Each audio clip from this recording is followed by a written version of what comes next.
Usually when you picture your boss, you picture a human being. Right. Like, maybe they're great, maybe they're terrible, but they have a face. They have an office you can walk into and just ask, hey, why did you make this decision? Yeah, but that dynamic is completely fracturing right now. I mean, AI is shifting from just being a simple tool we use to the actual entity managing us. And that is exactly what we are unpacking in today's deep dive. So welcome in.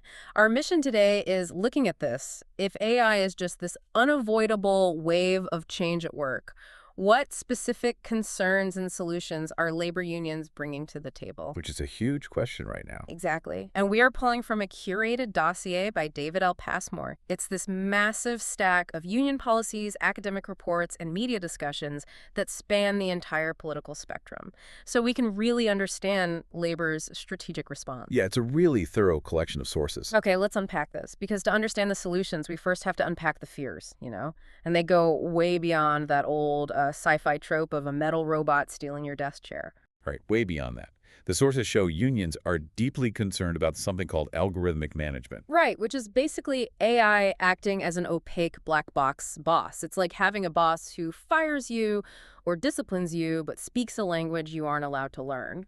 That's a really good analogy. I mean, these systems are actively assigning tasks, monitoring your keystrokes, and evaluating your productivity in total secrecy. Wait, so workers have no idea what data is even being collected? None. And they don't know how to appeal an automated penalty either. Plus, because these algorithms learn from historical data, the reports show they often end up silently reproducing past hiring or scheduling biases. Oh, wow. I mean, I get the fear of a robot flat out firing you. But honestly, if an algorithm just steps in and breaks my job down into simpler, smaller tasks, isn't that almost easier? Like less to juggle? You'd think so, but here's the catch with that. It strips away all human autonomy. Well, think about a warehouse worker.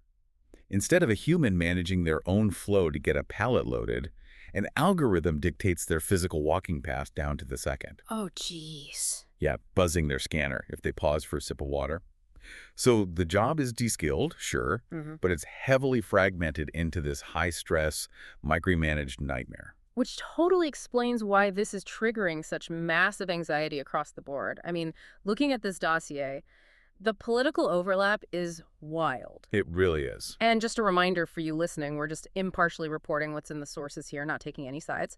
But you have left-wing warnings from Senator Bernie Sanders about billionaires using AI to wipe out the working class. Right. Sitting right next to Teamsters President Sean O'Brien, going on Tucker Carlson's show to echo those exact same job security fears. Exactly. Plus, you have the Longshoremen's Association threatening strikes over port automation. Yeah, when Bernie Sanders and Tucker Carlson are highlighting the identical labor anxiety, this black box boss thing is terrifying to the average worker. Yeah, it's a universal pain point that transcends traditional politics completely. But wait, if these algorithms are invisible and they're already integrated into a company's software, how does a union even fight that? You can't just, picket a cloud server. Well, you don't fight the server. You fight the implementation. The sources highlight this massive strategic pivot. Okay.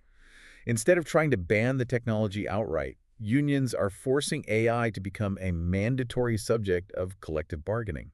So it's less like fighting gravity and more like passing city zoning laws. You can't stop the city from growing, but you can legally restrict where the factories are built so they don't pollute the neighborhoods. That is the strategy, exactly. They're demanding independent audits of the algorithms, employer-funded retraining, and mechanisms to share the wealth. Share the wealth, Like, if AI makes a company 20% more efficient, workers are negotiating for that to translate into higher wages or shorter hours, not just fatter shareholder returns. But how does that actually work in practice, though? Take the Writers Guild. They didn't ban AI software.